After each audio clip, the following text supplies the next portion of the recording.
Number 5. An influential U.S. congressman has introduced a strongly worded bill in Congress to declare untrustworthy ally Pakistan a state sponsor of terrorism. It's time for a radical reset with Pakistan, said Congressman Poe, chair of the House Subcommittee on Terrorism, and James Clad, former U.S. Deputy Assistant Secretary of Defense for Asia. As per them, the U.S. has to change its accommodative stance vis-a-vis Pakistan. This is very complex topic, and in this video Defense Updates is trying to put a clear analysis for the easy understanding of the viewers. Let's get into the details. Number 4.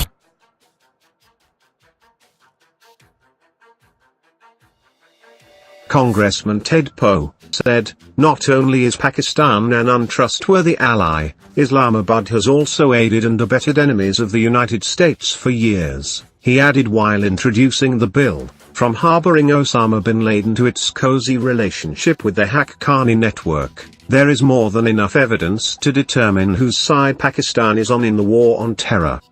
And it's not America's. It is time we stop paying Pakistan for its betrayal and designate it for what it is, a state sponsor of terrorism. The bill requires the US President to release a report within 90 days, answering whether Pakistan has provided support for international terrorism. 30 days after that, the Secretary of State is required to submit a follow-up report, which says that Pakistan is a state sponsor of terrorism, or a detailed justification as to why it does not meet the legal criteria for such a designation. Number 3. Not only Ted Poe, many U.S. policymakers see Pakistan as a terrorist haven. Earlier Congressman Matt Salmon said during a congressional hearing, despite giving Pakistan enormous amounts of counter-terror assistance over the years, over $25 billion since 9/11, terrorist organizations continue to operate with impunity in Pakistan.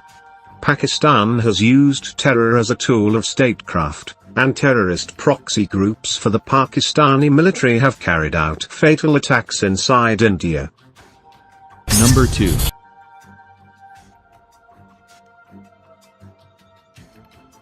Pakistan has been seen as a supporter of terror, and there are good reasons for it. 1.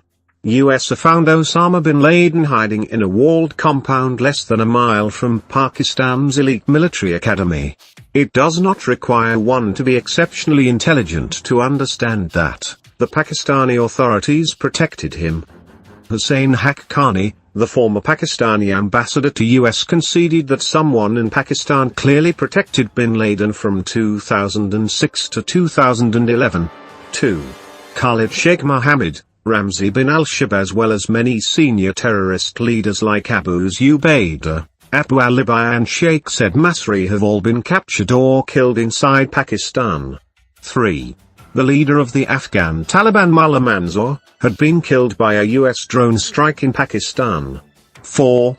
Hafiz Muhammad Saeed, the founder of Pakistan-based militant group LET, and main planner of 26/11 Mumbai attack, on which US has offered a $10 million bounty, roams free in Pakistan. Even with so much evidence, pronouncing Pakistan a state sponsor of terrorism and putting economic sanctions on it could have broad implications on the stability in the region. There are mainly 3 concerns. 1. Afghanistan factor. US retains a high interest in seeing Pakistan rein in cross-border attacks by militants. With aids and diplomatic pressure, US tries to make Pakistan go against elements that create trouble in Afghanistan. 2.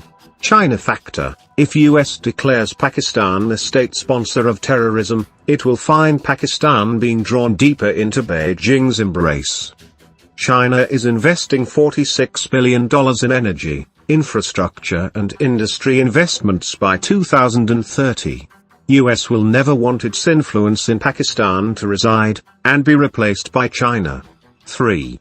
Nuke factor. Pakistan is in dire economic condition, and the country will fall into anarchy if the aids dry down and economic sanctions are imposed on it. In this situation, there is every chance that the nukes will fall into the wrong hands, that is the extremist elements. This in turn can result in a huge catastrophe in the region. The risk of Pakistan falling apart along with its nuclear weapons is a very scary prospect for the strategy makers. Number 1.